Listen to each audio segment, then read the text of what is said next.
Hi everybody, Phil Easi here, back in the garden. I've decided to take this channel in a slightly different direction. I'm going to start doing some, not daily updates, but updates on some of the things that I'm doing as I'm going about my days, keeping the garden growing. I don't always have topics to give you how-tos on, so I figured I'd give you just some little glimpses into, not the how-to, but watching a little bit on what I'm doing each day as we go along. So thanks for checking me out. Please hit the subscribe button, the notification bell. Click on that thumbs up if you like the video. It shows it to more and more people. Today, I'm out early in the morning. It's about 9 o'clock. And, well, that's not that early, but early enough before all the heat hits. And I have a few tomatoes that are left over from planting in the greenhouse. I'll take you over to the hoop house a bit later today and show you what I've done in there over the last several days. But I had 4 tomato plants left over, just no space in there. And if you guys know me, you know I like to experiment a little bit with my growing. So I'm going to put these 4 outside. We'll put them into the bed. They won't be covered by the hoop house and going through that process. But there are a couple of varieties here. We've got a Better Boy and a Celebrity, 2 of each. And we also have those in the greenhouse. So we'll see how they compare and contrast. So for today, I'm just going to get these 4 into the ground here, and then we're going to jump over to a different topic. So here we go. So for my tomatoes, these are vertical, or they'll grow vertical, so they're vining tomatoes. I prefer that variety versus the bush variety that grow it real big and not tall. So these ones, they grow really tall, and you have to stake them or support them in one way or another. I'm going to do them about 12 to 16 inches apart. That's pretty close, but that's how I prefer to do high intensity or density gardening. So first thing I'll do is dig my hole. I've got some all-purpose natural fertilizer here. I'm going to put about a 1/4 cup into the bottom of the hole. It's a 4-4-4 if you're interested, not too strong. Mix that with my hand. Now I've watered these beforehand so they're not too dry. I'm going to make sure I pay attention to which ones I'm doing. So here's a Better Boy. Squish your thing upside down, drop it out. I like to throw the mycorrhizae on it. I'll do it over top of the hole so anything that spills over and doesn't get used on the roots itself falls into the hole I'm about to put the plant into. Tomatoes, you can plant very deep. In fact, you want to. Plant deep or on an angle in a trench, and all the roots are going to come out from whatever's below the ground. So I never hesitate to go deep with my tomatoes. So this one I've now broken off a few of these, and we're going to backfill.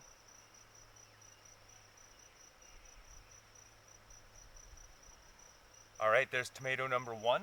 I'm going to go about 12 or so inches, maybe a little bit more. That's about 16. Dig my second hole, get my 1/4 cup of all-purpose 4-4-4 into the hole, mix it with my hand. I'll take my second Better Boy, squish squish upside down, support the plant. Sometimes you'll get some root-bound stuff happening here. You can always pull away a little bit on the roots if you want. Mycorrhizae into the hole. Oh, take the lower ones of your leaves off. Into the hole, backfill. Number 2.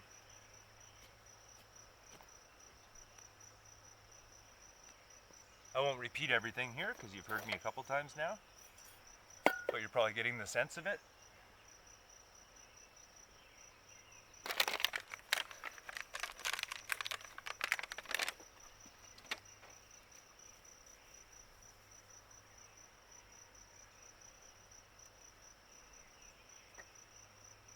I always forget that leaf removal for some reason at first. Okay, last one. And this is going into my no-dig garden. I'll take you guys through it in a sec here. It's brand new this year, just put it in. Just put it on top of grass, use some cardboard. I do have a video if you want to check that out on how I did that. Really simple, easy way. I'm super happy with the results so far. Okay, last tomato.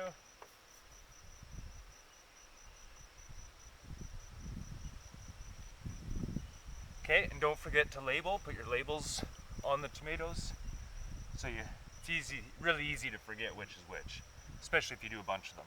Clean up your mess. Don't leave any debris, so it decays and attracts bugs. And last but not least, you have to remember to water. Always want to water because you just put it in fresh. There could be some air pockets. Those will get filled up with soil as the water runs through. But that's it. So now I'm going to take you onto the next thing that I'm going to go after, and that is I'm going to do some separating of my onions.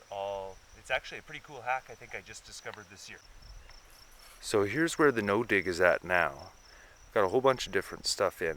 Look at those peas. Check out the videos on planting peas, but I'm really happy with the results. I was planting them individually, believe it or not, in trays, and then transplanting those individually into these rows. But the results are actually quite amazing. We've had some coolness, so I think that's helping with how they're looking, but yeah, I'm really pleased.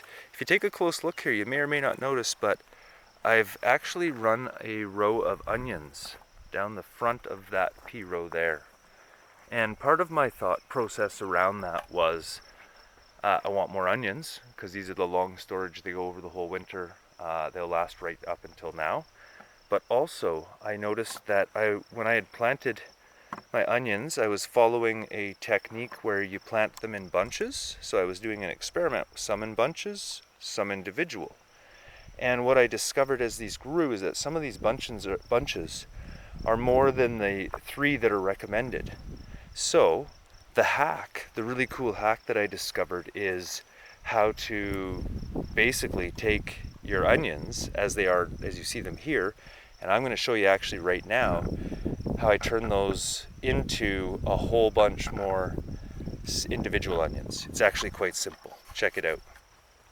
So again, what I noticed is that some of the clusters of seeds I planted turned out to be way more than 2 or 3 that are recommended for leaving together and growing to maturity that way.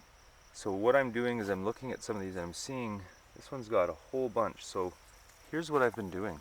I'm going to dig up the whole cluster, try to get well under it because you got quite a root.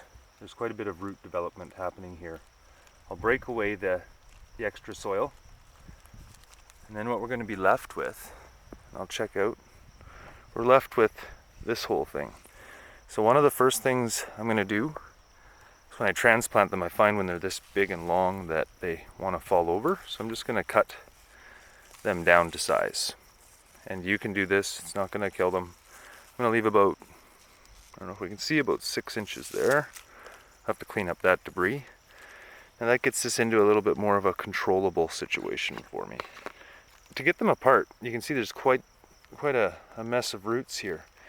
It actually takes a lot of jiggling. I find the outside one, I try to shift it around a bit. It may or may not come loose, so I'll try another one. And I'll just keep doing this process with the outside ones. And eventually, you don't want to break them or tear them. You want these roots intact.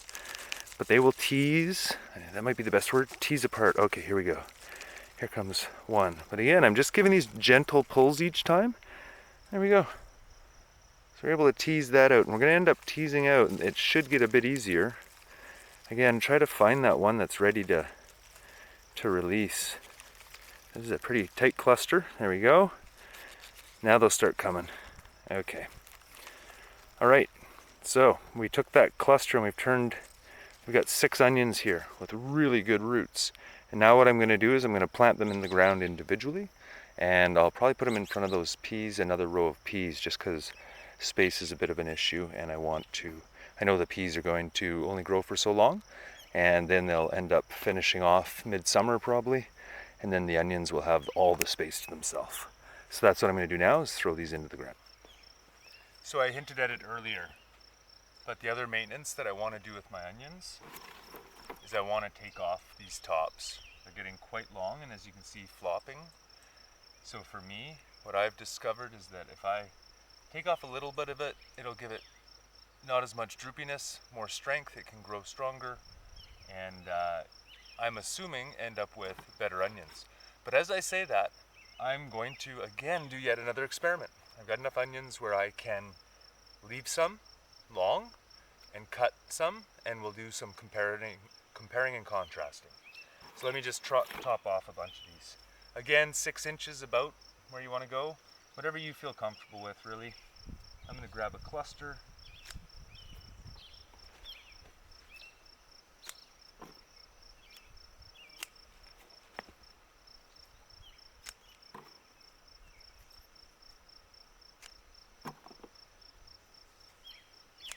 All my debris I want to pick up because it'll decay and it'll attract bugs and insects and possibly disease. So I think I'll do this row, I'll cut it, and then the other row we'll leave as long and we'll see what happens.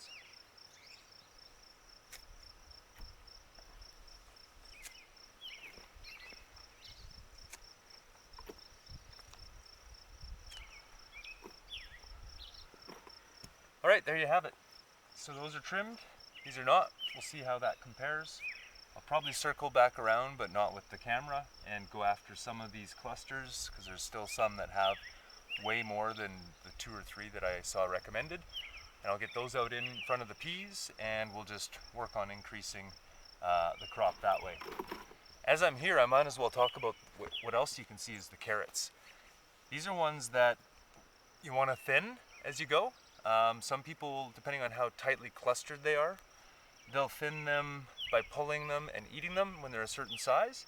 If they're super tightly clustered, they may interfere with each other in their growth. So at that point, if you find groupings that are, when they're small, that are too close, scissors, best option. So you could come in and I'll just give you a bit of a demo. You see a bit of weed, but I'll pull that. Whole bunch in there, so I'm just gonna sacrifice 1 or 2. And in the end, that's gonna make quite the difference. Carrots want to have that space to grow. And of course weeding as I go. But yeah, I'm going to look down along here. There's some fairly tight spacing, so I will take out a few of them, but not too many. He's in the garden, bud. Okay, good. Another thing I'm finding, and it's just something I've noticed this year with having this smaller no-dig garden that I put in. It's got the borders, I really like that, and what it does is it's keeping my growing to a tighter area. I have quite a bit of space out here that I was growing the garden in. It's getting taken over by the garlic, to be quite honest. But I found that because it was so expansive, I was never able to really get full control of it. There was always so much to deal with, so much space. Here I feel like I've got more of an ability to get on top of stuff. I can come in, spend a few minutes, I can find a few weeds and pop them out, and it makes that difference. So I'm really enjoying just having that well-defined space to grow within. So that's maybe a tip that I'd throw at people. Try not to go too big too quick, start small, and build up from there. All right, let's head over to the hoop house.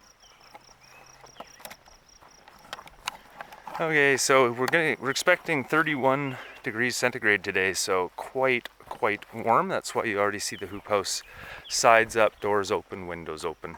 Hoop house can get quite hot, and you don't want things to get overheated. But here's where we're at right now, everyone. So got a couple different things going on. Tomatoes are in. I did a couple different things this year. This is one of them. So I don't know how well it's showing up, but I've got some old fencing that I used. I used to have some yellow nylon ropes hanging down, and they'd go down to the cucumbers, and then the cucumbers were climbing up them, and then the cucumber vines would get so heavy and those nylon ropes would fail after a couple of years, and then I'd have all these heavy vines falling and have to restring them, and it's a lot of effort. So this fall, or whenever it was, winter, I ended up putting this in. We're going to see how it goes. I've got the cucumbers down here. If you can see them, there we go. But the other different thing I did was I had extra peas because I was doing that pea planting in the tray thing. And so I decided just to throw some in here and see how they would do. I'm not expecting them to do super awesome because peas tend to prefer cooler climate, and the greenhouse is getting and will get quite warm from here on out. But again, I want to experiment and find out. So that's what I'm doing. So tomatoes in the usual spots coming around. I had extra peppers this year, so I've decided to grow a bunch of peppers in containers. I've again done one variety one of the pepper plant varieties in a container, and then I've got the same of that variety over in the ground here. I wanted again to compare and contrast. That's one of the fun things I like doing with the gardening. It allows me to gain information just by seeing how the plants respond differently to the different environments and options. And lastly, I've got this tray going, and I believe, yeah, I've got basil and lettuce, because I'm really getting into the lettuce and wanting to keep succession plantings so we have more and more coming all season. What I used to do is just let them come, and then we'd have a whole bunch at once, and then we wouldn't have any more. Interesting other thing here, one last bit. This lettuce plant, I don't know how well it's going to show up in terms of size, but huge is my best descriptor. And this one I had left, I didn't know, but I put it in the fall, winter, and then took off the cover of the hoop house, snow on top. Snow melts, I find this little plant in the spring that's like, it's green, but it looks like it's, dead. And I leave it. Here we are. We're going to be eating this thing soon. It is incredibly large, so I'll be doing that again in the greenhouse this fall, winter. That's it. There's your greenhouse tour, or greenhouse, hoop house, whatever you want to call it, tour. There's what I'm up to, a little bit of what I'm up to today. Thanks again for checking me out. I really appreciate it. Hope you're having a great day. Please hit the subscribe, notification bell, and hit that like button, that thumbs up if you did like it. And we will see you guys next time. Till then, take care. Bye.